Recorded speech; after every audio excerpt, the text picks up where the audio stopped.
High Arcanist Valia believed she could chain a hurricane simply because she understood the academic theory of wind. It was a supreme arrogance that would shortly fracture the oldest civilization in the galaxy. Valia stood before the grand observation window of the Apex Citadel, a structure carved entirely from a single continent-spanning geode. Here in the capital of the Etherean Empire, nothing was left to chance. The air was perpetually maintained at a flawless 72 degrees. The light filtering through the crystalline spires cast no unseemly shadows. Dust did not exist. Disease was a myth relegated to ancient history books. To be Etherean was to be perfection incarnate, wielding magic so refined it functioned as a fundamental force of physics. And Valia, at merely 200 cycles old, was the most brilliant political mind of her generation. Below her, pacing the floor of a containment chamber made of unbreakable starlight glass, was the anomaly.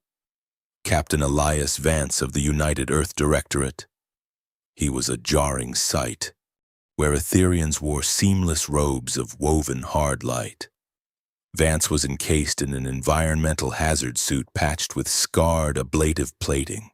Every movement he made was accompanied by the mechanical hum of servos and the faint hiss of atmospheric equalizers. He moved with a heavy, restless energy that offended the sterile tranquility of the Citadel. Vance hailed from Earth, a planet the Etherean archivists had classified as a Category 9 death world. It was a hostile sphere of tectonic instability, predatory flora, and rampant microbial warfare. Species on Earth did not simply evolve, they survived a brutal, never-ending gauntlet of mass extinctions. That extreme evolutionary pressure was precisely why Valia was watching him. The Etherean ruling council was currently deadlocked over the human question. Earth possessed vast reserves of dense heavy metals and silicates, resources the Empire desperately needed to maintain its failing magical infrastructure, a closely guarded secret Valia intended to leverage for her own gain. Half the council advocated for diplomatic trade, terrified of the sheer biological resilience of humanity. The other half, the purists, demanded orbital bombardment to cleanse the anomaly from the stars. Valia's faction saw a third path, subjugation. Why trade with inferiors or destroy a perfectly good resource? If the Ethereans could leash the aggressive, hyper-adaptable nature of humans, they would have an unstoppable proxy army to conquer the outer rim. Vance stopped pacing. He tapped a heavy, armored finger against the starlight glass, looking directly at the spot where Valia stood behind the one-way barrier. He could not possibly see her, yet his gaze was uncomfortably precise. He checked a bulky mechanical chronometer on his wrist, a device so primitive it ran on gears and kinetic motion rather than ambient mana. Valia smoothed the front of her crystalline robes. It was time. She had expended a tremendous amount of political capital to isolate the human captain. Her rivals believed she was conducting a standard psychic interrogation to determine human military capabilities. They were fools, lacking her vision. She was going to use the rite of subjugation. It was an ancient, forbidden magic, outlawed millennia ago because of its utter cruelty. It did not merely persuade a mind, it invaded the neural architecture, stripping away free will and replacing it with absolute, unbreakable loyalty to the caster. Valia planned to turn Captain Vance into a sleeper agent. She would send him back to the Earth fleet with a subconscious command to initiate an unprovoked attack on an Etherean outpost. The Council would be forced to declare war. The purists and diplomats would be discredited. And Valia, as the architect of the human subjugation program, would be elevated to the supreme seat. She stepped onto the translocation pad, her physical form dissolving into a mist of violet light before instantly reforming inside the containment chamber. Vance did not flinch. He turned slowly, his heavy boots connecting with the frictionless floor. Up close, the contrast was even more severe. He smelled of recycled oxygen, ozone, and old sweat. His face, visible behind the polarized visor of his helmet, was etched with faint scars and a perpetual weary cynicism. "You people sure love dramatic entrances," Vance said. His voice, filtered through the suit's external speakers, possessed a rough, gravelly quality. "I have been in this fishbowl for 4 hours. Are we going to talk about the mining treaties, or are you just going to stare at me like I am a lab rat?" Valia offered a serene, chilling smile. "Captain Vance, I apologize for the delay. We had to ensure you carried no biological contaminants. Your homeworld is famously hostile." "Yeah? Well, we build character," Vance replied, crossing his arms. The servos in his suit whined in protest. "He let us skip the pleasantries, High Arcanist. Your empire needs our palladium. We need your warp stabilizers. It is a simple transaction. What is the holdup?" "The holdup, Captain, is trust," Valia said, slowly closing the distance between them.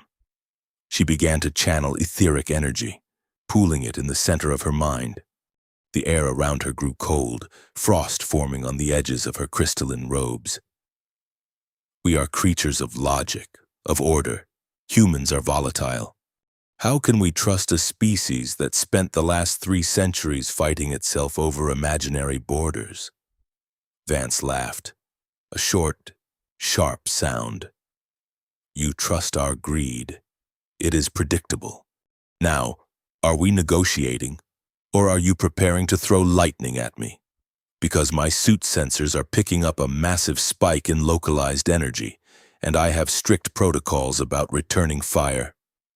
He was perceptive, she noted, but primitive sensors were meaningless against what was coming. Valia did not intend to throw lightning. Physical violence was for barbarians. She intended to claim his very soul. "There will be no need for fire, Captain," Valia whispered. She focused her will, drawing upon the ancient, forbidden syllables of the rite. It required immense power, a precise fracturing of the local reality to bridge the gap between their consciousnesses. She felt the familiar, intoxicating rush of etheric dominance. She was a master of the mind, a sculptor of thoughts. She had broken hardened Etherian rebels and navigated the labyrinthine minds of quantum beasts.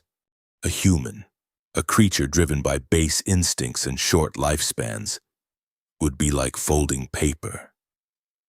Valia raised her hand, her fingertips glowing with a sickly, iridescent light. Vance shifted his weight, his hand dropping casually toward the heavy plasma sidearm holstered at his thigh. He was fast, perhaps faster than an Etherian guard, but not faster than thought. "Look into my eyes, Elias Vance," she commanded, layering her voice with overwhelming psychic compulsion. The human hesitated. The command bypassed his auditory nerves and struck directly at his cerebral cortex. Slowly, almost unwillingly, he raised his head. His eyes, a pale, startling blue, met her glowing, pupilless gaze. Valia struck. She drove the psychic spike of the subjugation rite forward, shattering the thin, entirely mundane mental barriers the human possessed. She poured her consciousness into the breach, expecting to find a simple, orderly mind waiting to be reprogrammed. She expected to lay her commands upon a quiet, easily dominated landscape. She was fully prepared to weave her intricate web of control and secure her absolute victory. What she actually breached was something entirely different. There were depths to the human psyche that Etherian science had never quantified. Survival mechanisms forged in the fires of a planetary hellscape. As Valia's mind crossed the threshold into Vance's consciousness, she did not step into a quiet room. She stepped into the path of an oncoming storm, but the trap had already been sprung, and the psychic bridge between their minds locked firmly into place. sealing her inside a place she was never meant to be. Stepping into the mind of an apex predator was not a conquest. It was a self-inflicted execution. High Arcanist Valia realized her fatal miscalculation the exact millisecond the psychic bridge locked into place. She had expected to enter a quiet room, perhaps a poorly defended vault of memories she could easily catalog and overwrite. Etherian minds were structures of flawless geometry. Silent, sunlit libraries of categorized thought where logic and magical theory ruled supreme. To invade one was a game of elegant, high-stakes chess. Elias Vance's consciousness was nothing like that. It was a violently churning ocean of fire, kinetic force, and static noise. There was no quiet. There was no order. There was only a deafening, continuous roar of survival. The sheer volume of raw data slamming into Valia's pristine consciousness was instantly paralyzing. Humans. She learned in a fraction of a second of pure agony, did not merely exist in their environment. They constantly warred with it. Her psychic form was battered by the unrelenting, chaotic noise of Vance's autonomic nervous system. She felt the heavy, thudding rhythm of a heart pumping thick, iron-rich blood at terrifying speeds. She felt the micro-adjustments of thousands of muscle fibers keeping him balanced under a planetary gravity far heavier than the Citadel's. She tasted the sharp tang of recycled air and felt the constant, low-level throb of old physical injuries he simply ignored. It was a symphony of pain, vigilance, and endurance that an Etherian could not even fathom, let alone process. Valia desperately tried to deploy the rite of subjugation. She gathered her fracturing focus and manifested her will as a cage of perfectly symmetrical, blinding light, attempting to drop it over the core of his identity. She hurled her telepathic commands into the tempest, demanding total obedience and submission. The human subconscious did not cower. It did not recognize the elegant geometry of Etherian magic. It recognized a hostile intruder. Millions of years of brutal terrestrial evolution activated instantly. Valia was no longer fighting a single man. She had inadvertently picked a fight with the collective genetic memory of a species that had clawed its way to the top of the food chain on a world that actively tried to freeze, burn, or consume them every single day. The cage of light shattered before it even touched the floor of his mind, blown apart by a hurricane force of raw, unfiltered emotion. Vance's amygdala, perceiving a profound existential threat, flooded his mental landscape with a massive virtual spike of adrenaline and cortisol. To Valia, a being of pure, dispassionate logic, this chemical response manifested as a towering, suffocating wall of nuclear fire. The human mind did not politely debate subjugation. It lashed out with pure, concentrated fight-or-flight aggression. Valia was violently subjected to flashes of Vance's reality. She experienced the blinding, chaotic terror of atmospheric re-entry in a failing military drop pod, the hull screaming as the heat shield burned away. She felt the bone-jarring recoil of heavy kinetic weapons tearing into flesh. She tasted dirt and copper, feeling the feral, irrational determination to simply keep breathing when every rational calculation dictated that death was certain. Humans did not accept the inevitable. They raged against it with everything they had. It was entirely too much. The arrogant Etherian mage, accustomed to a life of sterile perfection and polite intellectual dominance, found her delicate ego caught in the crushing, grinding gears of a Deathworlder's survival instinct. Her flawless mental defenses, constructed over 2 centuries of rigorous academic study, began to crack under the overwhelming pressure of human anxiety and hypervigilance. The crack spiderwebbed across the foundation of her consciousness. She tried to scream, tried to sever the connection. But the psychic bridge she had so carefully constructed was completely jammed by the sheer bandwidth of human sensory output. With a soundless, catastrophic detonation, High Arcanist Valia's mind shattered into 1,000 jagged pieces. In the sterile, perfectly climate-controlled containment chamber of the physical world, the standoff ended abruptly. Valia's glowing, pupilless eyes rolled completely back into her head. The aura of freezing etheric energy surrounding her vanished as if a switch had been flipped. She collapsed like a severed puppet, hitting the frictionless floor with a heavy, ungraceful thud. Her slender limbs immediately locked into a rigid, violent seizure, her crystalline robes scraping jarringly against the deck as she thrashed. Captain Elias Vance took a quick half-step back, his hand instinctively dropping to the heavy plasma sidearm at his thigh before his military training overrode his surprise. He scanned the room, his suit's tactical interface overlaying the pristine walls with rapid threat assessment matrices. Nothing. There were no energy spikes, no chemical agents detected in the air scrubbers, no visible hostiles dropping from the ceiling. The arrogant alien diplomat who had just been threatening him with glowing hands and ominous whispers was now seizing on the ground, a thin line of silver foam appearing at the corner of her mouth. "Directorate Command, this is Vance."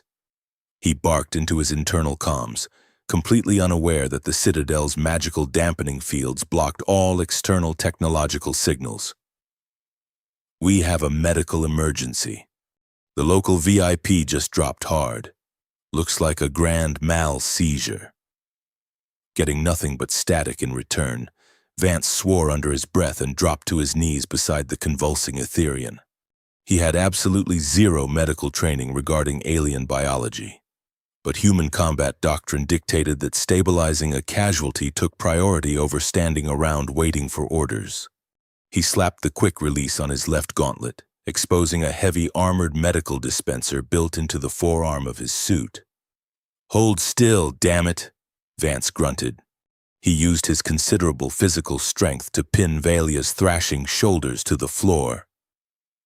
She was shockingly fragile, her bones feeling like hollow bird glass under his heavily armored grip. His suit's diagnostic laser swept over her trembling form, the internal AI throwing up a cascade of confused red error codes as it tried to parse her magical physiology against a database of purely terrestrial ailments.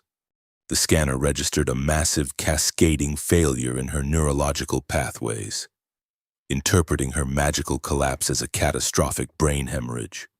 Deciding he had to risk it before she bit her own tongue off or cracked her skull, Vance selected a standard broad-spectrum neural stabilizer from his suit's inventory. It was a heavy brute-force chemical cocktail designed specifically to shock a human nervous system out of trauma-induced arrest and force the brain to reboot. He pressed the auto-injector firmly against the exposed, pale skin of her neck and fired the pneumatic charge. The hiss of the injector was deafening in the otherwise silent room. Valia's body gave one final, violent arch off the floor, every muscle pulling taut, and then she went completely, terrifyingly limp. Her breathing became incredibly shallow, barely registering on Vance's external audio pickups. He sat back on his heels, his heavily armored chest rising and falling as the adrenaline of the sudden crisis began to fade. He stared down at the most powerful political figure in the Etherian Empire, now lying practically comatose at his steel-capped boots. He had no idea what kind of psychic attack she had just attempted, but whatever human chemical he had just pumped into her alien veins was either going to save her life or trigger an interstellar war. His suit's proximity alarm suddenly blared, flashing a brilliant, urgent red across his visor. The heavy, magically reinforced doors of the containment chamber were beginning to cycle open, and the rhythmic, synchronized marching of the Citadel's elite guard echoed down the corridor, heading straight for the room. In the cutthroat halls of the Apex Citadel, a comatose rival was not a tragedy. It was a highly anticipated political promotion.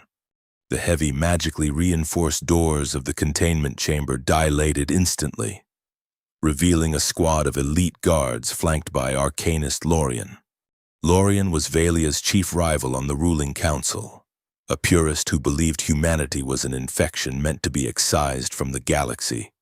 He stepped into the room, his eyes scanning Valia's limp, convulsing form on the floor and then snapping to the massive, armored human standing over her. Lorien did not see a medical emergency. He saw the perfect opportunity. With a sharp gesture from Lorien, the guards raised their crystalline halberds. The weapons hummed with lethal, concentrated thermal energy. Vance, ever the pragmatist when outnumbered by hostiles with glowing spears, slowly raised his armored hands in a universal gesture of surrender. Lorien's voice echoed through the chamber, dripping with manufactured outrage. He declared that the Deathworlder had deployed an undetectable biological neurotoxin, an act of unprovoked war against the Etherean Empire. He ordered an immediate, absolute lockdown of the entire Citadel sector. Vance tried to explain the medical intervention, citing the seizure and the neural stabilizer, but his external speakers were swiftly muted by a localized silence ward. Rough, telekinetic forces slammed Vance against the bulkhead, binding his limbs with bands of solid, glowing light. They stripped him of his heavy plasma sidearm and his external munition packs, but they left him sealed inside his environmental suit. To the Ethereans, the scarred armor was a contaminated hazmat shell. Removing it risked unleashing whatever imaginary plague they believed he carried. It was a critical, arrogant oversight. They threw the human captain into a maximum security detention cell deep within the Citadel's crystalline bedrock. The room possessed no physical doors or bars. It was a perfect sphere of smooth, frictionless stone, sealed by a shimmering, translucent barrier of ancient Etherean warding magic. Vance stood in the center of the sphere, rolling his shoulders to test the structural integrity of his suit after the rough handling. He was entirely unbothered by the mystical prison. Fear was a luxury a Deathworlder rarely afforded themselves in enemy territory. Instead, he activated his suit's internal tactical AI, a highly advanced heuristic matrix named Aegis. He asked the AI to analyze the mystical barrier keeping him trapped. To the Ethereans, the shimmering wall was a sacred manifestation of the cosmos, an unbreakable testament to their divine supremacy. To Aegis, it was simply a localized energy field oscillating at a very specific frequency. The AI's tactical overlay illuminated the interior of Vance's visor with cascading streams of data, highlighting the stress points in the magical matrix. The ancient spell of holding, designed to contain rogue mages and ethereal beasts, relied on a perfect closed loop of etheric current. Vance chuckled dryly. The Ethereans had built a society on magic, completely ignoring the fundamental laws of thermodynamics and basic electromagnetism. Following the AI's precise targeting reticule, Vance unsheathed a heavy tungsten carbide survival knife from a concealed compartment in his left boot. The blade was lined with a microfilament disruptive edge, standard issue for cutting through magnetically sealed bulkheads on derelict human starships. He stepped up to the shimmering magical barrier, located the primary nodal intersection Aegis had identified, and simply drove the grounded metal blade straight into the center of the arcane rune. Physics asserted its dominance over magic.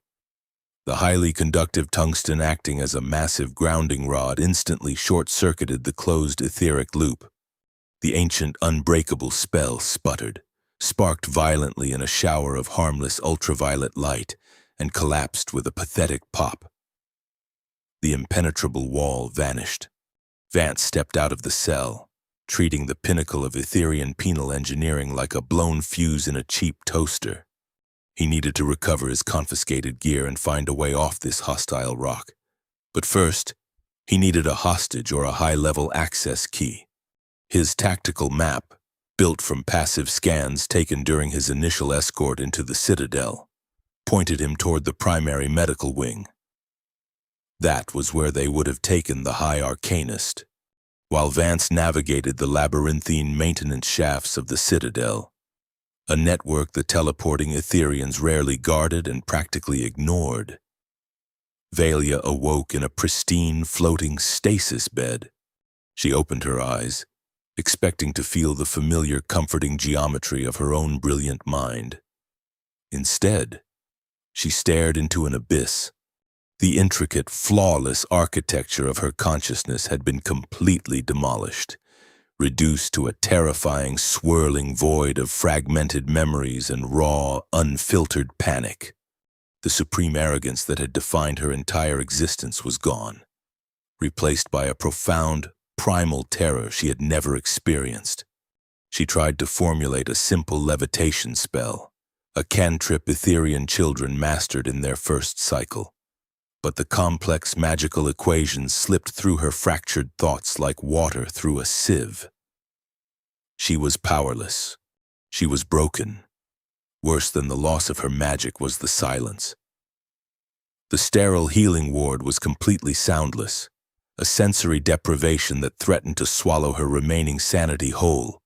She felt herself slipping away, her identity dissolving into the cold, empty edges of her shattered psyche. Then, she felt the tether. It was a thick, vibrating psychic cable anchored deep within the ruins of her mind. The rite of subjugation had not failed completely. It had simply backfired in the most spectacular way possible. The connection had not broken when she collapsed. It had snapped taut, permanently binding her ruined consciousness to the closest surviving psychic anchor. Through that tether, she heard a rhythmic, heavy thumping, a heartbeat. Then came a steady, gruff internal monologue complaining bitterly about the ridiculous lack of standardized handrails in Etherian architecture. It was loud. It was chaotic. It was profoundly, aggressively human. Valia gasped, clinging to the psychic noise like a drowning sailor clinging to a piece of driftwood in a hurricane. Captain Vance's relentless, forward-moving mental momentum was acting as a crude but effective splint for her shattered sanity. His inherent terrestrial stubbornness, his absolute refusal to stop fighting his environment, bled through the connection, forcing her fragmented mind to remain cohesive. She realized with a sickening jolt of horror that if he ever moved out of range, or if he died, the tether would snap, and her mind would instantly vaporize into the void. Her survival was now inextricably linked to the very Deathworlder she had tried to enslave. The political ramifications of such a bond were a death sentence in the Citadel, provided she even lived long enough to face a tribunal. A heavy metal grate in the ceiling above her stasis bed suddenly gave way, clattering softly against the pristine floor. Elias Vance dropped from the ventilation shaft, landing in a crouch. He smoothly drew his survival knife, his armored form casting a massive, imposing shadow over the glowing medical equipment. He scanned the room, his visor reflecting the pale light of the healing ward. Before his gaze locked onto Valia, he expected her to scream for the guards or attempt another glowing hands parlor trick. He braced himself for a magical assault, calculating the exact amount of kinetic force required to incapacitate her without killing her. Instead, the most powerful political figure in the Etherian Empire scrambled off the stasis bed. Her movements were entirely devoid of grace. She practically threw herself at his boots, her delicate, pale hands gripping the heavy, scarred plating of his knee joints with desperate, bruising force. Valia looked up at him, her pupilless eyes wide with unadulterated terror, her perfectly maintained composure completely annihilated. She did not demand his execution. She did not attempt to command him. She simply looked at the massive, heavily armed alien who had inadvertently shattered her entire reality.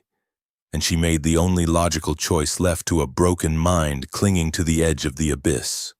"Please," Valia whispered, her voice trembling with raw, unfamiliar desperation. "You have to take me with you." The ether wastes did not kill trespassers quickly. They preferred to unspool a victim's atomic structure over several agonizing days of iridescent torment. High Arcanist Valia knew this solely as academic trivia. But Captain Elias Vance was about to treat the deadliest desert on the planet like a mildly inconvenient hiking trail.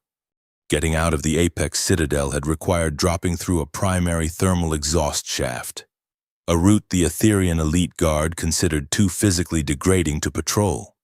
Now they stood at the edge of the wastes, a sprawling ocean of shifting, crushed quartz dunes under a sky choked with violent, magical auroras.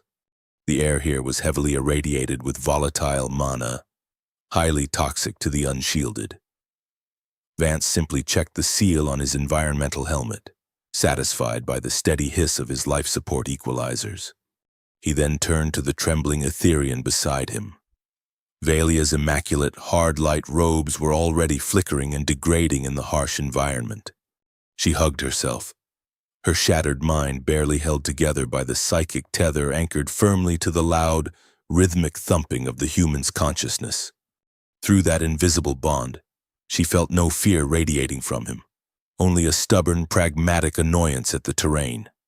Vance reached into a thigh pouch and pulled out a heavy, thermal-lined survival cloak woven from terrestrial synthetics, tossing it over her shivering shoulders.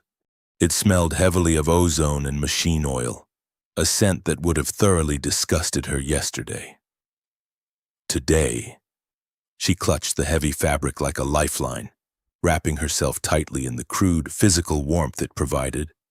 "Hey, stay close to my 6, Vance ordered, his voice echoing through his external speakers. "My suit's passive shielding will deflect the worst of the ambient radiation. But if you wander off, your cells are going to start vibrating until you turn into a puddle of glowing soup." Valia nodded, a jerky, uncoordinated movement. She stepped into his massive footprints as they began the grueling trek across the purple dunes. The survival dynamic had completely inverted. Inside the Citadel, Valia was a god, wielding the fundamental forces of reality with a flick of her wrist. Out here, stripped of her access to refined etheric grids and burdened by a fragmented mind, she was entirely helpless. The gravity felt oppressive. The jagged quartz sand sliced at her delicate feet through her thin silken boots.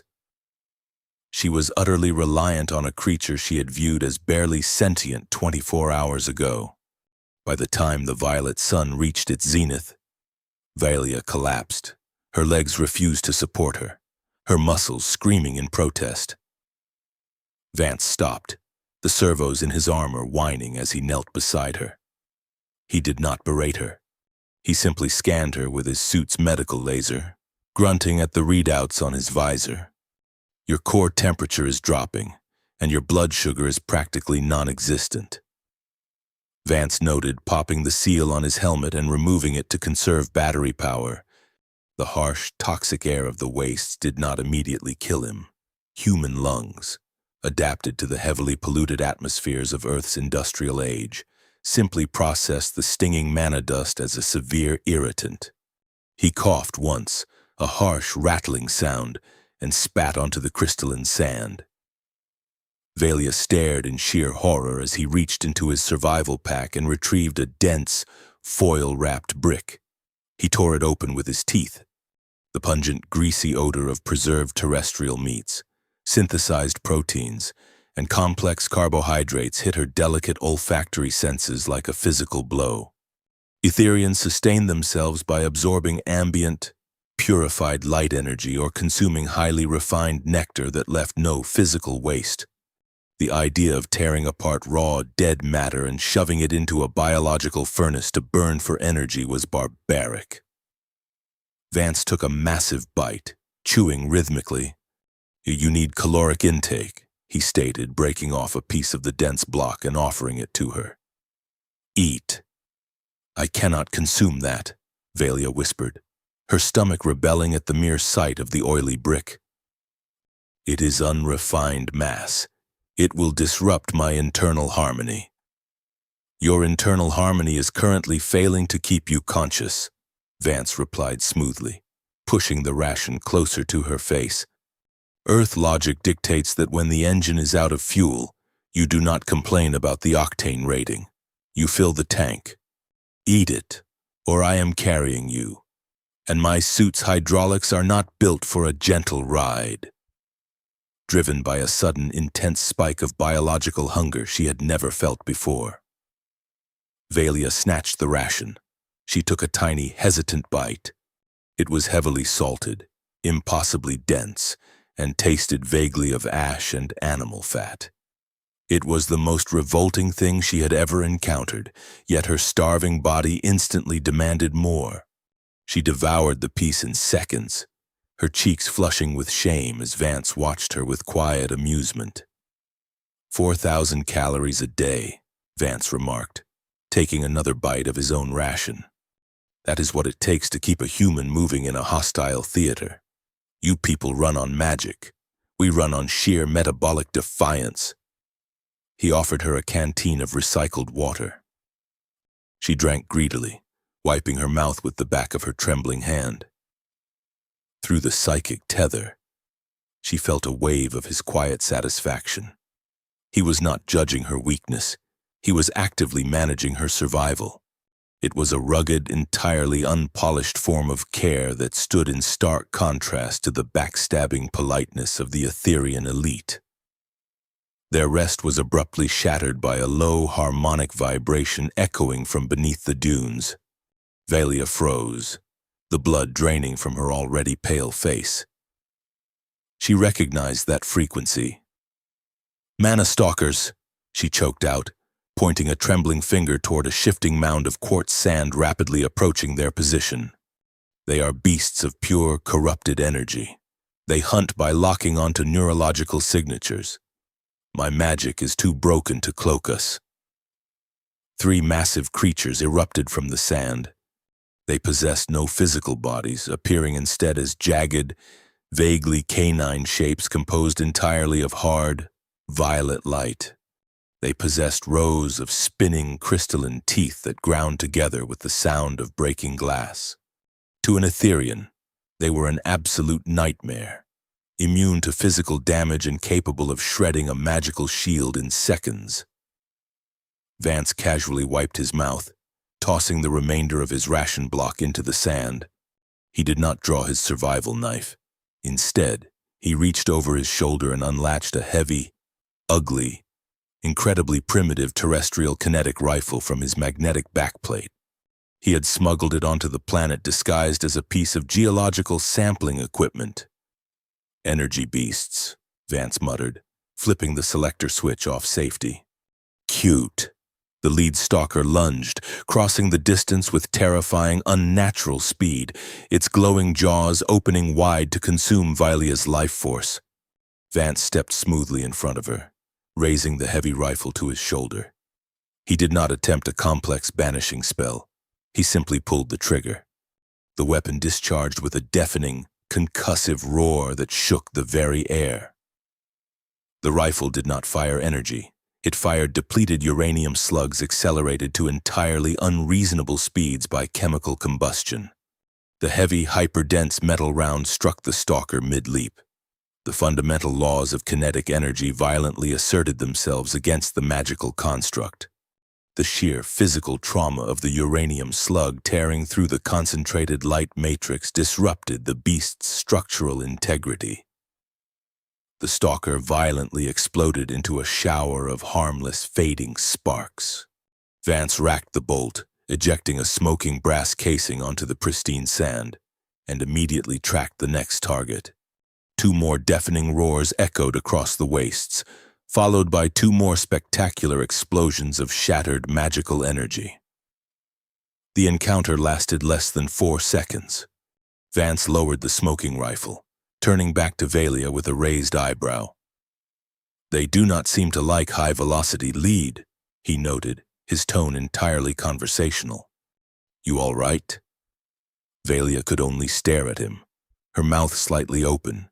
Her entire society was built on the premise that magic was the ultimate, insurmountable power in the universe.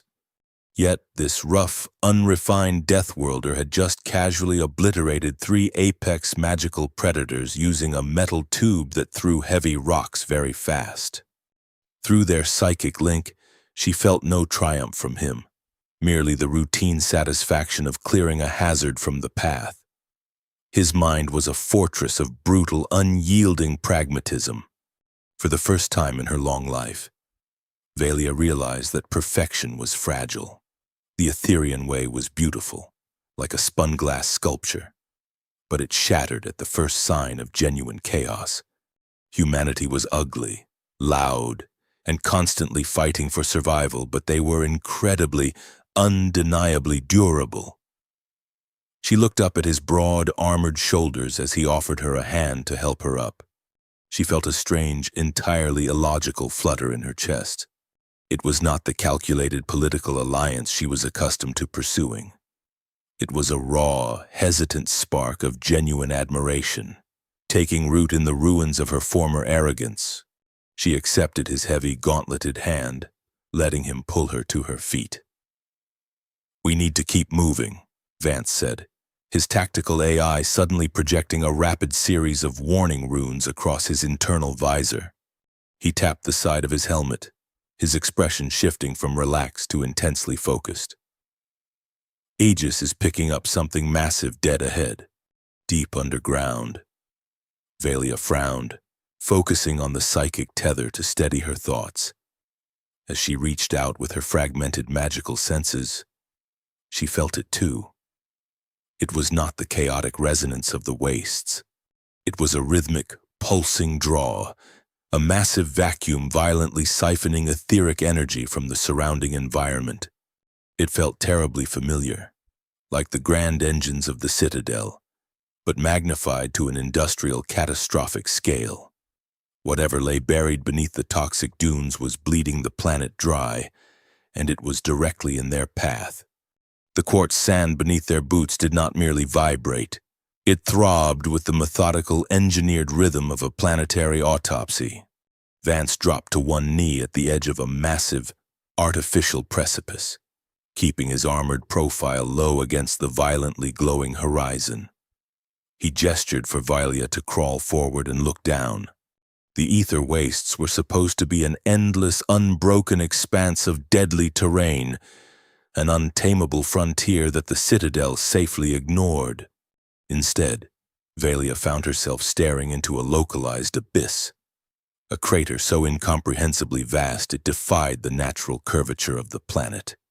This was no geological anomaly. It was a sprawling, subterranean industrial complex completely devoid of the elegant, crystalline architecture favored by the Etherean elite. The sheer scale of the excavation was dizzying. Massive, brutalist extraction rigs burrowed directly into the exposed mantle of the planet, violently siphoning raw, liquid etheric energy. The energy was not being routed back to the failing civilian grids of the Empire.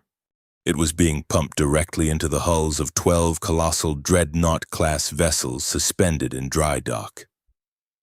They were generation ships.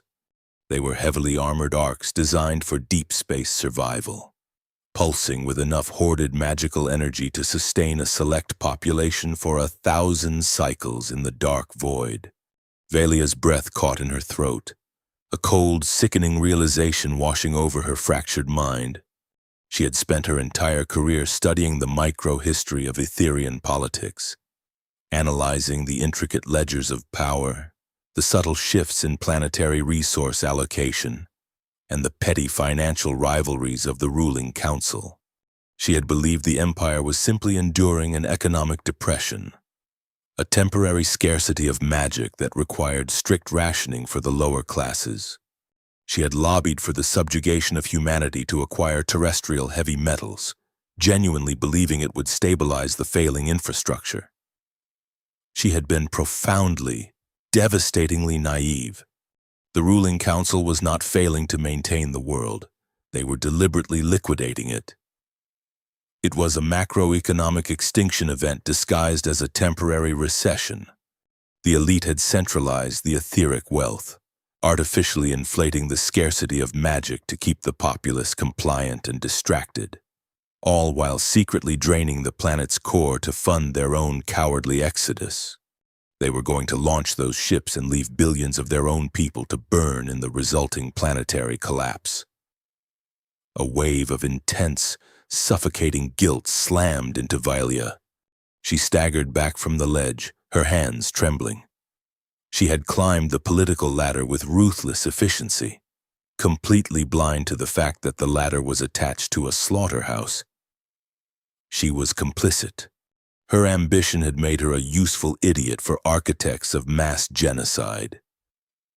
The psychic tether linking her to Vance suddenly flared, acting as a massive heat sink for her spiraling panic. Through the connection, she felt a surge of his steady, grounding pragmatism. Vance did not possess the luxury of crippling moral despair. Human history was littered with empires that had cannibalized their own citizens. And humans had learned long ago that weeping over the ledger did not stop the bleeding. Vance grabbed her shoulder, his heavy gauntlet surprisingly gentle. "Focus," he commanded, his voice a low rumble through his external speakers. "We can process the philosophical tragedy later. Right now, we have a tactical objective. That central command spire down there is controlling the extraction flow. If they are hoarding the planetary wealth, the exact transaction records are sitting on those servers." "We cannot simply walk in," Valia whispered, fighting to keep her voice steady. "The command spire will be warded by absolute logic locks. They require a pure, uncorrupted etheric signature to access. My magic is shattered. I am contaminated by your mind. If I even touch the terminal, the system will identify me as a chaotic anomaly and vaporize us." Vance smiled grimly behind his visor. "Then we are not going to use pure magic. We are going to use a sledgehammer." They spent the next hour scaling down the treacherous, rocky incline, navigating the blind spots of the automated defense turrets using Aegis's highly advanced threat prediction algorithms. They slipped into the shadows of the central command spire, an imposing structure of dark, magically reinforced steel. Vance bypassed the physical security door by simply melting the hinges with a concentrated burst from his plasma sidearm, catching the heavy slab of metal before it could hit the floor and sound an alarm. The interior of the spire was a humming nerve center of data processing. At the center of the room sat the primary terminal, a floating monolith of glowing crystalline code. Vance unspooled a thick, braided diagnostic cable from his forearm gauntlet. It was a crude, physical interface designed to forcefully establish a hardline connection with terrestrial starship mainframes. He slammed the universal port into a crystalline recess on the console. The Etherian machinery instantly flared red, recognizing the invasive non-magical technology. "Aegis is in, but the encryption is beyond standard brute force," Vance said, his fingers flying across a holographic interface projected from his wrist. "It is a magical algorithm. Aegis cannot read the syntax. I need a translator." He looked at Valia. "You cannot cast a precise spell anymore, right? But you still have raw power. I need you to push your energy directly into my suit. Do not try to shape it. Just give my AI the raw data and let Aegis compile it." It was a completely insane proposition. Integrating the volatile, deeply human logic of a tactical AI with the fractured, chaotic remnants of Etherian magic was theoretically impossible. But the old theories had died the moment Valia entered Vance's mind. Valia stepped forward and placed her hands directly onto the heavy armor of Vance's chest plate. She closed her eyes and stopped fighting the psychic tether. She leaned into the chaotic, roaring energy of the Deathworlder's mind, drawing upon his relentless, stubborn willpower. She channeled that hybrid, chaotic force down her arms, pushing the raw, unshaped magical energy directly into the circuitry of the environmental suit. Inside Vance's helmet, the Aegis AI immediately registered the massive influx of anomalous energy. Rather than rejecting it, the heuristic matrix adapted. It treated Valia's chaotic magic as an open-source library of variables. Aegis began writing millions of lines of bridging code per second, translating her raw magical intent into a digital skeleton key.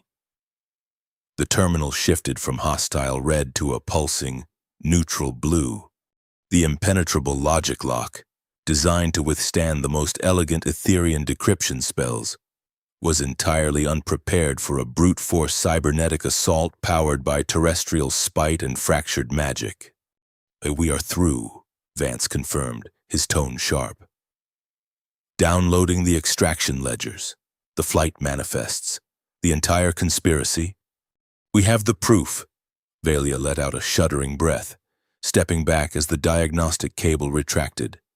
They had the weapon they needed to destroy the ruling council. But as the transfer completed, the terminal suddenly locked completely, flashing a blinding, urgent crimson. A localized etheric distress beacon screamed into the network, completely overriding Aegis's stealth protocols. They had secured the data, but the architects of the apocalypse were no longer blind to the anomaly in their system. Smuggling a heavily armed Deathworlder into the most secure magical summit in the galaxy required a staggering amount of sheer, irrational audacity. High Arcanist Valia was quickly learning that audacity was humanity's primary export. The Apex Citadel vibrated with the harmonic resonance of the annual conclave.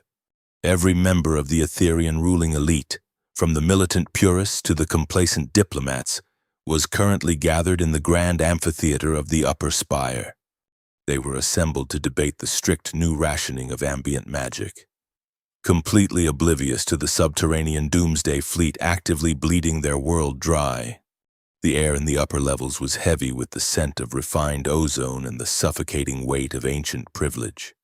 Far below the polished marble floors, in the neglected utilitarian maintenance conduits, Valia and Captain Elias Vance were moving with ruthless efficiency. Vance led the way, his heavy environmental suit caked in the irradiated, crushed quartz dust of the wastes. He used his heavily armored gauntlets to physically pry open thick ventilation baffles that had not been serviced in centuries. Valia followed closely in his massive shadow. Her immaculate, hard-light robes were completely destroyed, replaced by the heavy synthetic weave of Vance's thermal survival cloak. She looked like a refugee, but for the first time in her 200 cycles of life, her mind possessed a lethal, focused clarity. Through the vibrating psychic tether anchored deep within her consciousness, she felt the steady, rhythmic drumbeat of Vance's unyielding pragmatism. It grounded her. It kept the swirling void of her shattered sanity neatly contained. "We are approaching the primary threshold," Vance announced, his voice a low, mechanical rumble through his localized external speakers. His visor glowed faintly in the oppressive darkness of the maintenance shaft, projecting a tactical map. Aegis is reading a massive spike in localized energy density dead ahead. It is completely off the network, an air-gapped security measure.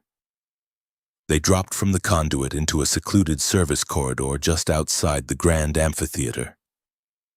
Blocking their path was the Gate of the Ancestors. It was a swirling, impenetrable vortex of golden, solidified light, spanning the entire width of the hallway. It was a masterpiece of Etherean warding, designed to completely vaporize any biological or synthetic matter lacking a pure, recognized etheric signature. Vance drew his heavy tungsten carbide survival knife, but Valia placed a gentle, restraining hand on his armored forearm. "Physical disruption will not work on this matrix," Valia whispered, stepping forward. "It does not rely on a closed circuit like the detention cells. It is a continuous, self-sustaining flow of logic.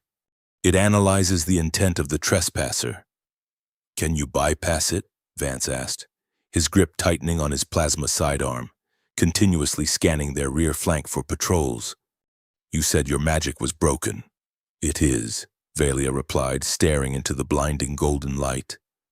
"But I no longer need it to be perfect." Before the catastrophic mental link, Valia would have attempted to cast the Key of Ascendance, a flawlessly structured, highly complex spell that required total emotional detachment and precise harmonic alignment. Now, her mind was a chaotic landscape of human anxiety and raw, unfiltered survival instinct. She reached out, but she did not attempt to weave a delicate spell. Instead, drawing upon the conceptual framework she had absorbed from Vance's tactical AI, she treated her raw magical energy like an invasive digital script. She formulated a crude, repetitive loop of chaotic, unshaped mana. She engineered it to aggressively and continuously rewrite its own signature every microsecond, creating an infinite, cascading error loop. She thrust her hands forward, injecting this volatile, automated script directly into the pristine logic processors of the ancient gate. The flawless Etherean ward attempted to categorize the incoming magical syntax. It failed. The gate tried to deflect the energy, but Valia's chaotic script simply looped, aggressively multiplying and striking the barrier from 1,000 unpredictable angles simultaneously. The ancient magic, completely unequipped to handle a brute force, iterative attack born from terrestrial computer logic, shuddered violently. The golden light fractured, turning a sickly, corrupted gray, before collapsing entirely with a hollow, rushing exhalation of displaced air. Vance stared at the empty archway, then looked down at Valia. Did you just hack a 1,000-year-old magical security door by giving it a paradox?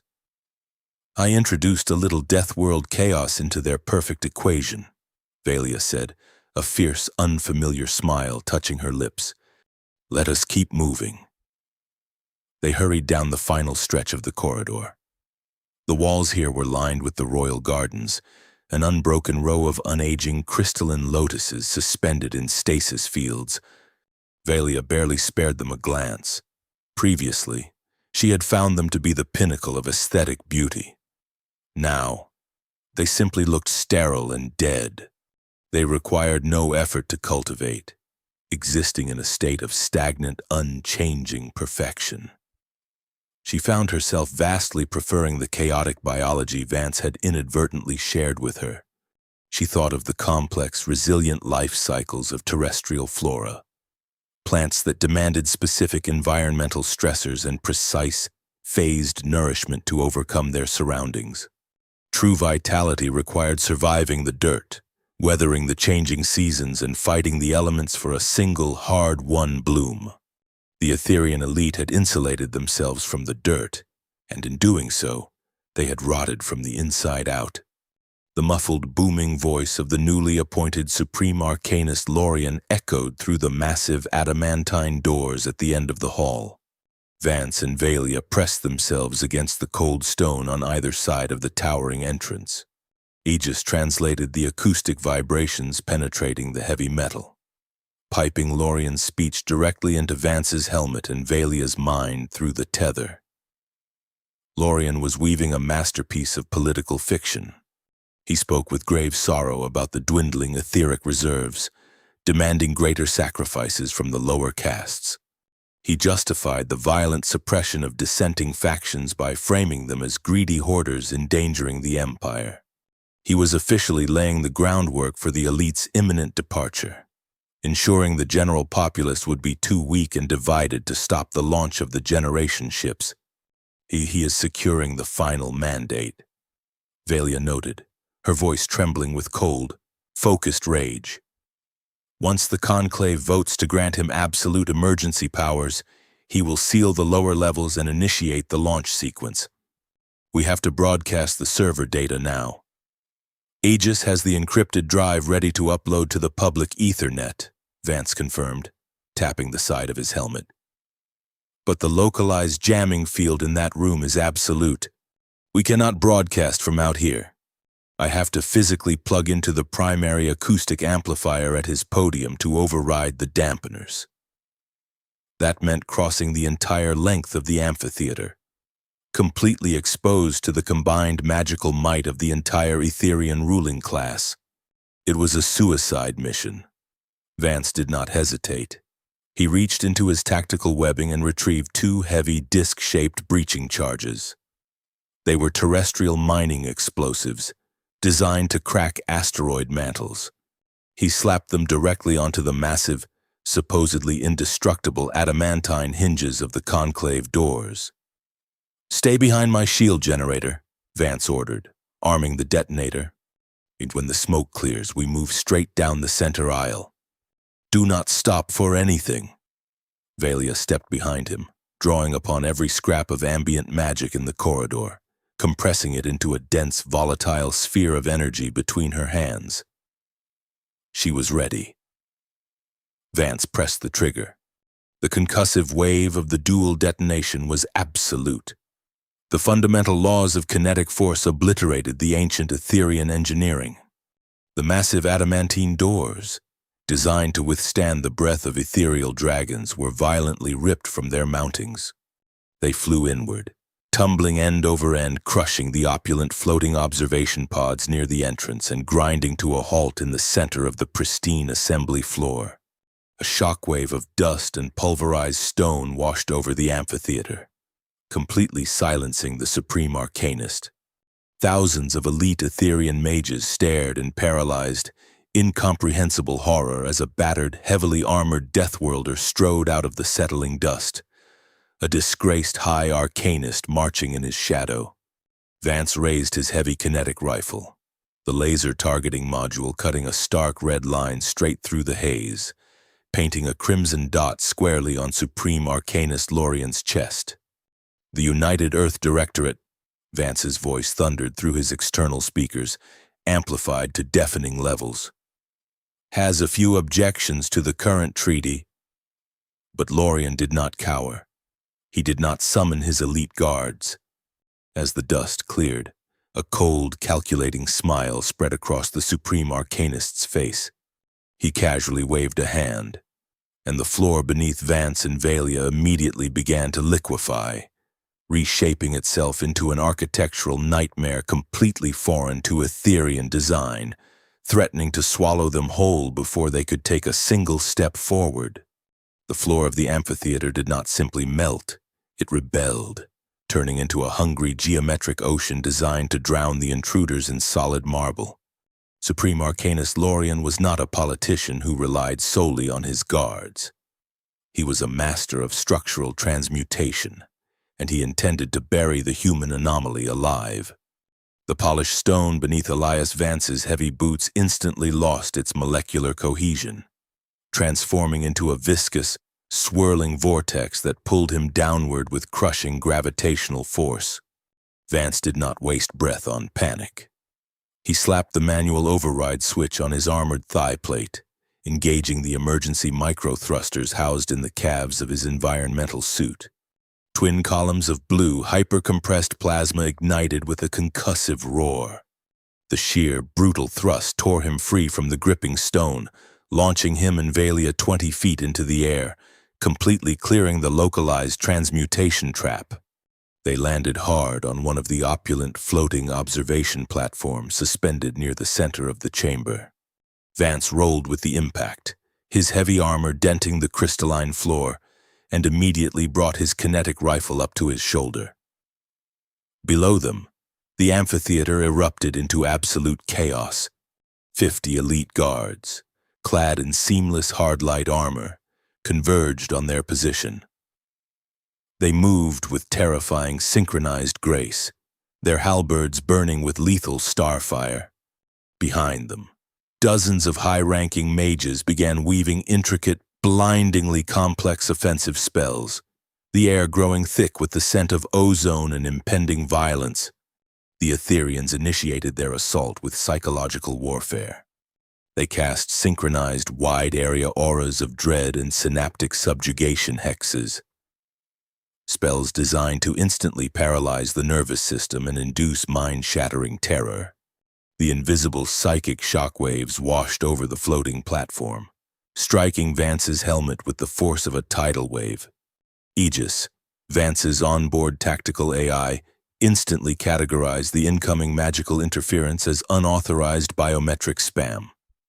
It automatically deployed a series of counter-frequency white noise generators inside his helmet.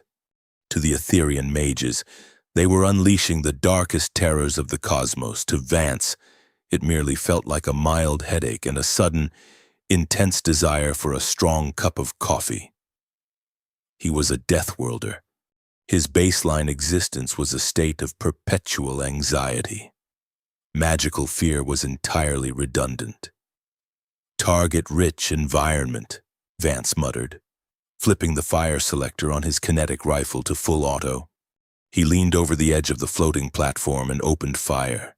The heavy weapon barked with a deafening, rhythmic ferocity, spitting depleted uranium slugs at 3,000 feet per second. The Etherean guards raised their elegant geometric hard-light shields, expecting to deflect incoming thermal energy or arcane bolts. They were entirely unprepared for the fundamental laws of kinetic trauma. The hyper-dense metal rounds punched through the magical barriers as if they were made of wet parchment. The sheer physical impact of the slugs threw the guards backward, shattering their pristine formations. Vance did not stop firing, sweeping the rifle across the amphitheater floor, turning the sterile, perfectly ordered assembly into a jagged ruin of shattered crystal and suppressed enemies. He moved like a mechanical juggernaut, a phantom of pure, brutal efficiency amidst the slow, choreographed movements of the mages. When a concentrated bolt of plasma fire scorched past his shoulder, melting a groove into his ablative plating. Vance seamlessly transitioned to his underbarrel launcher, sending a 40mm concussive grenade directly into the center of the spellcasters. The overpressure wave hit with a sharp crack, expanding outward in a devastating sphere of compressed air that knocked a dozen mages flat on their backs, entirely disrupting their delicate magical incantations, while Vance laid down an oppressive curtain of terrestrial suppressing fire. Valia faced her own battle. Supreme Arcanist Lorien abandoned his transmutation efforts and floated upward, ascending to the level of their observation platform. His eyes burned with a furious, blinding white light. He looked at Valia not with pity, but with absolute disgusted fury. "You were the brightest mind of your generation, Valia." Lorien's voice boomed, projecting directly into her mind with crushing psychic weight. "And you traded absolute perfection for the filth of the mud. You let this beast corrupt your geometry." Before her mind was shattered, Valia would have engaged him in a duel of high-order logic, trading elegant, mathematically perfect spells until one of them miscalculated a variable. She would have tried to outthink him, but looking at her former mentor, wrapped in his sterile, unyielding arrogance, she realized the fatal flaw in the Etherean design. A sword made of glass could be sharpened to a monomolecular edge, but it would shatter the moment it struck solid iron. Lorien was glass. She, thanks to the massive, heavily armed human currently raining explosive death upon their enemies, was quickly becoming iron. Lorien raised his hands, conjuring the lance of absolute law. It was a beam of hyper-compressed magic that did not burn or cut. It simply deleted the matter it touched from existence, rewriting the physical laws of the target area to equal zero. He thrust his hands forward, sending the blinding, silent beam straight for her chest. Valia did not attempt to counter it with a traditional Etherean shield. She knew her fractured mind could never sustain the complex geometry required. Instead, she threw herself sideways, diving roughly against the floor of the platform, feeling the heat of the lance singe the edges of her synthetic survival cloak. It was a clumsy, undignified evasion, a purely physical reaction driven entirely by the human survival instinct bleeding through the psychic tether. She hit the deck, rolled to one knee, and reached deep into that chaotic mental bond. She felt the heavy, thudding rhythm of Vance's heart. She felt the spike of his adrenaline, the recoil of his weapon jarring his shoulder, the raw, bleeding tenacity of a species that refused to simply lie down and die. Valia stopped trying to form perfect magical structures. She stopped trying to be an Etherean high arcanist. She grabbed a massive, swirling handful of ambient mana from the shattered amphitheater and violently forced it through the filter of human anxiety, unpredictability, and sheer, stubborn grit. She weaponized the noise. She thrust her hands upward, releasing a massive, erratic wave of raw, glitching energy.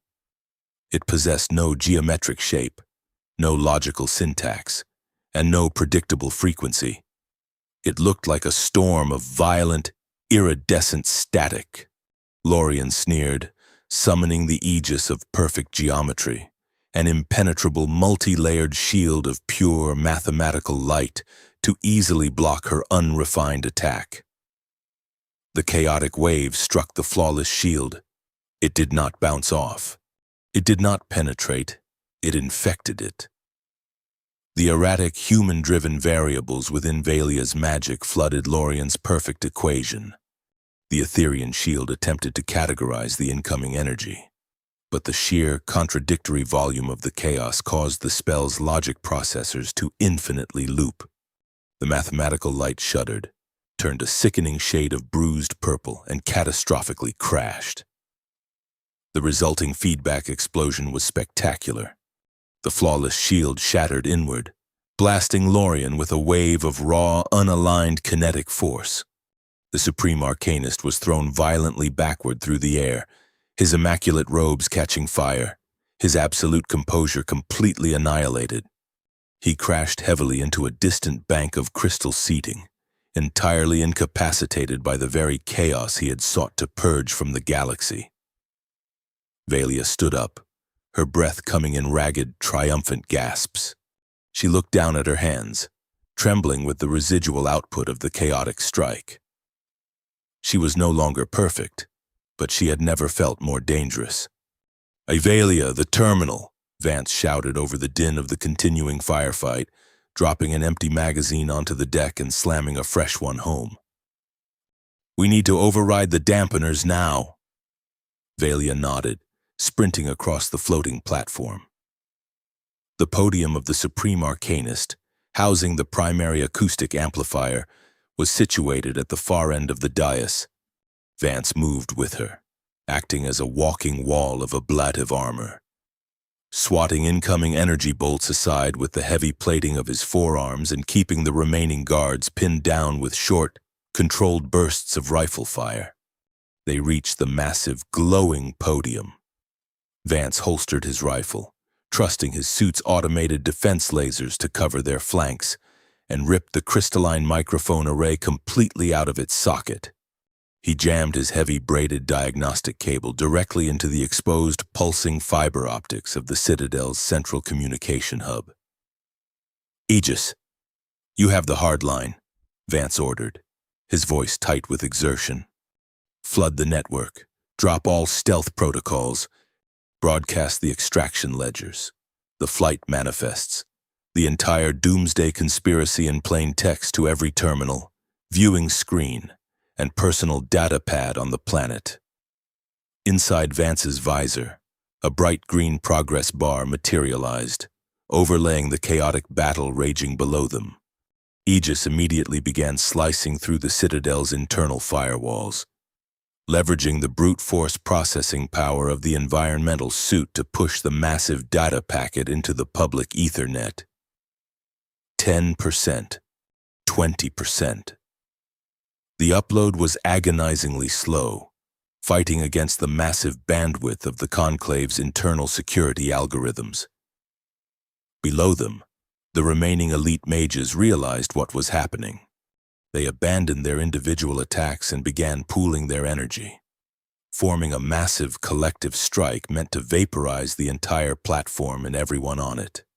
A sphere of blinding, annihilating energy began to expand in the center of the amphitheater, drawing the very air from the room, creating a suffocating vacuum. 50%, 60%. Vance stepped in front of Valia, planting his heavy boots wide, bracing his armored frame to take the brunt of the incoming blast.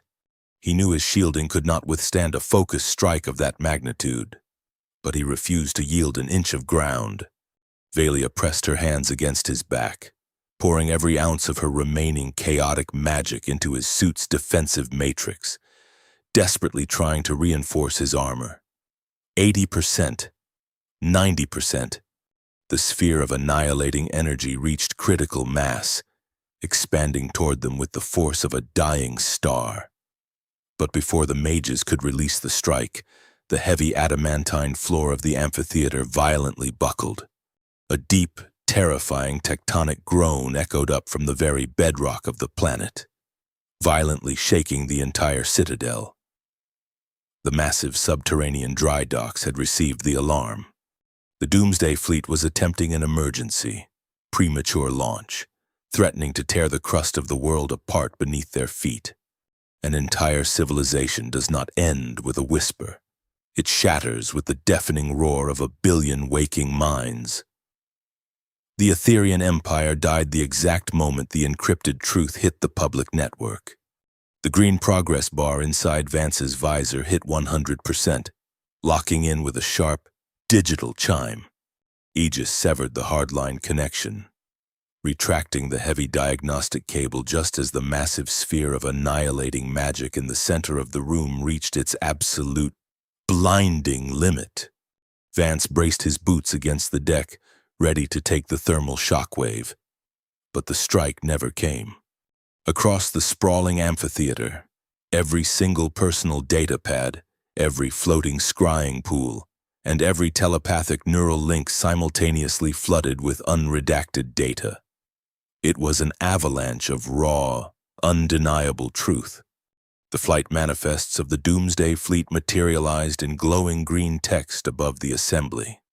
The extraction ledgers, detailing the exact amount of planetary lifeblood siphoned by the inner circle, scrolled endlessly across the pristine marble walls. The agonizing mathematical proof that the ruling council had deliberately engineered the magic scarcity, dooming the lower castes to a slow death to fuel their own cowardly exodus, was laid bare for all to see.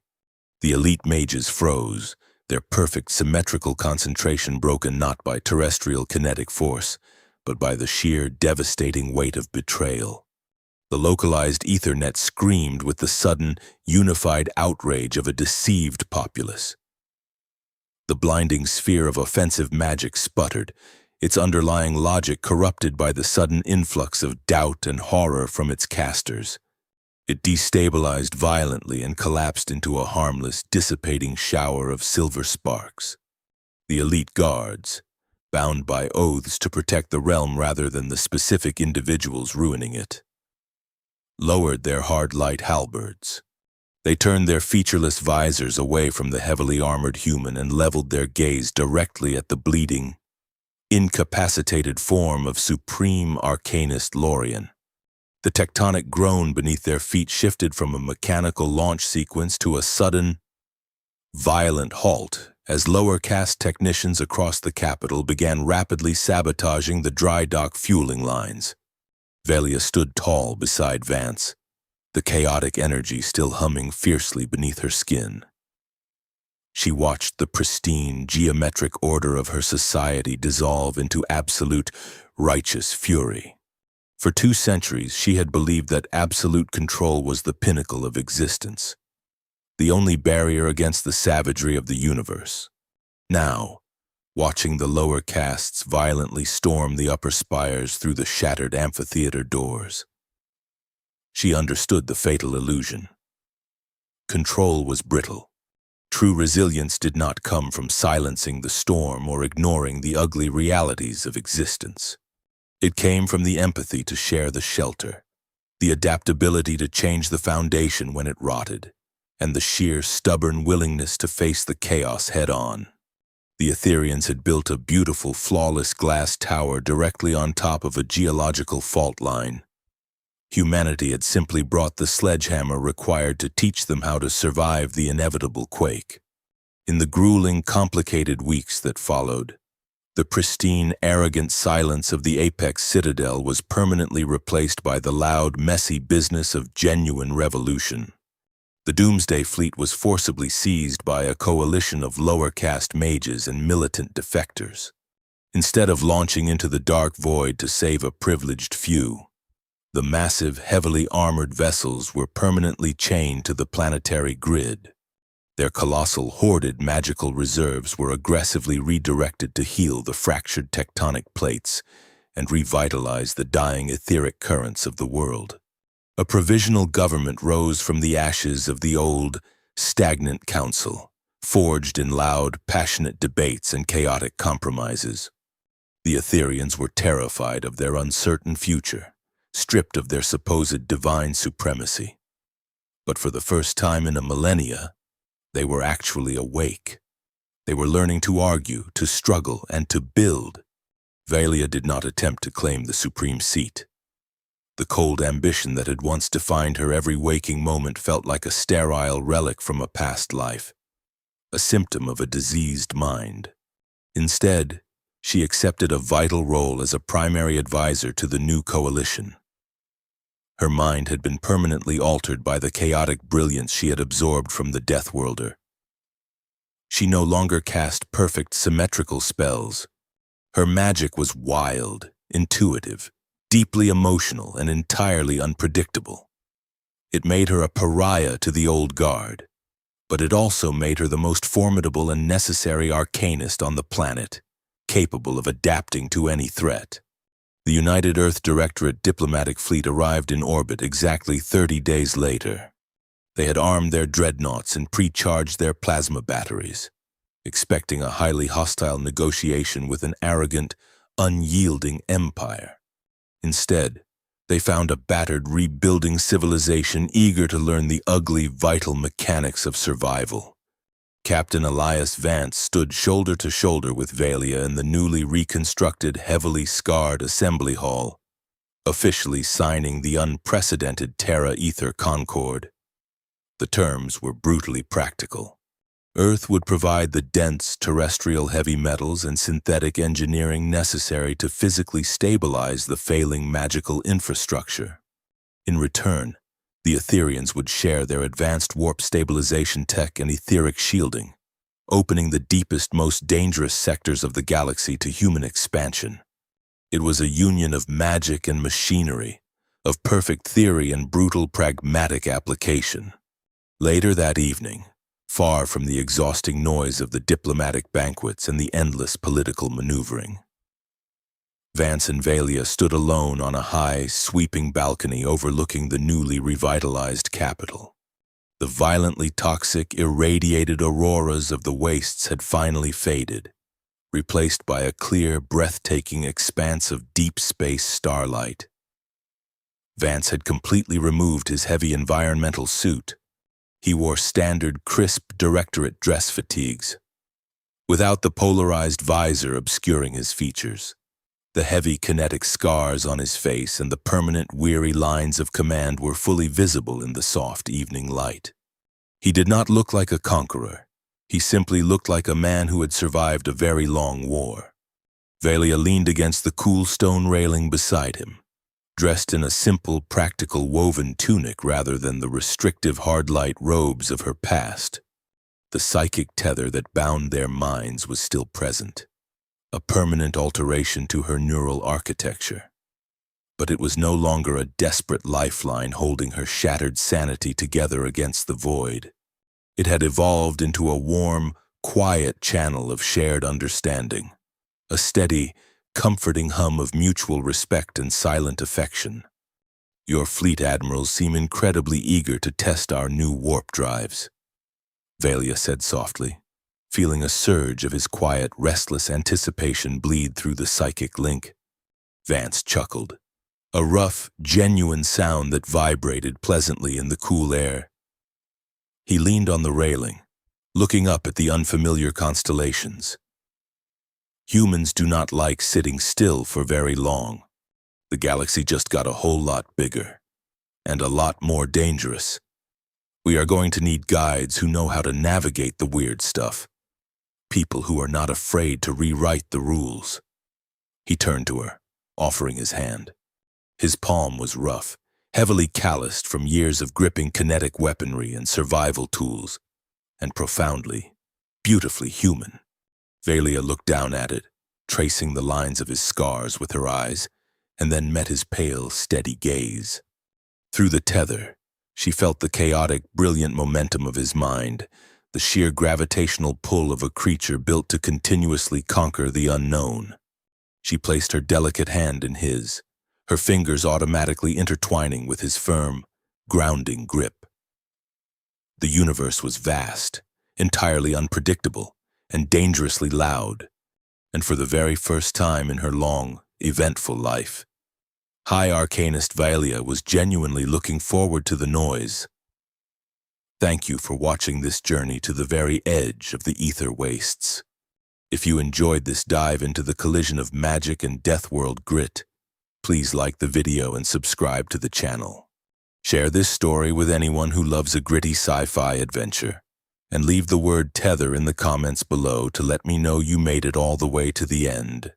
Do not forget to hit that hype button so the algorithm knows to send this video to more viewers just like you.